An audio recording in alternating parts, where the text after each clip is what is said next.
Good morning, everyone. This is the continuation of the report by Ms. Patak, The Function of Mass Media.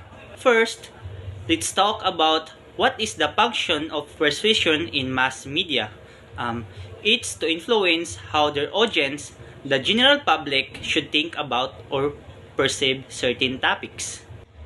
Meaning, ginagamit ng mass media ang persuasion kung paano ma-impluwensya ang mga audience o the general public, ang mga tao, kung ano yung iisipin nila o ano yung masasabi nila sa mga issue o mga certain topic na pinag-uusapan dito sa mundo.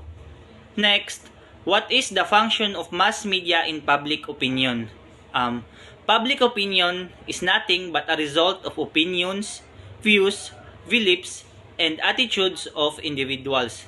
Meaning, ang public opinion daw ay isa lamang resulta sa mga opinion, mga pananaw, paniniwala at pag-uugali ng isang tao. Diba? Kita tanan diri pag tagaan tag isa ka issue or for example, kanang tagaan tag isa ka issue. So diba, naatay lalayhan nga opinion, pananaw at paniniwala. Ang mass media kabilang ang mga balita, internet o social media, mga pahayagan at iba pa ay may kapangyarihang baguhin ang mga pananaw ng mga tao. Ang lahat ng mga ito ay pinagsama-sama para makatulong sa pagbuo ng opinyon ng publiko. Depende na din sa pagiging tunay ng balita at kung paano ito gustong bigyang kahulugan ng mga tao.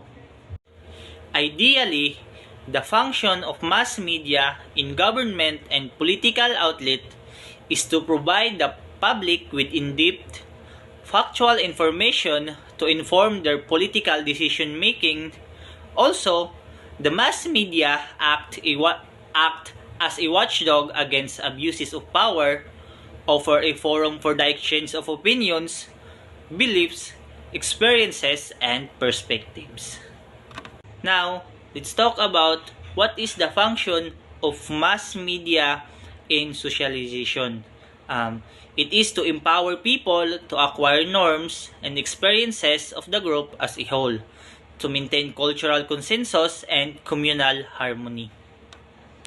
Meaning, nakakakuha tayo ng mga pamantayan at karanasan sa iba't ibang lugar o bansa at upang mapanatili din ang pagkakaisa sa kultura at pagkakasundo ng komunidad. Sa pamamagitan ng mass media, nalaman natin ang mga iba't ibang kultural at panlipunang kaugalian at paniniwala ng isang grupo sa ating lipunan o bansa.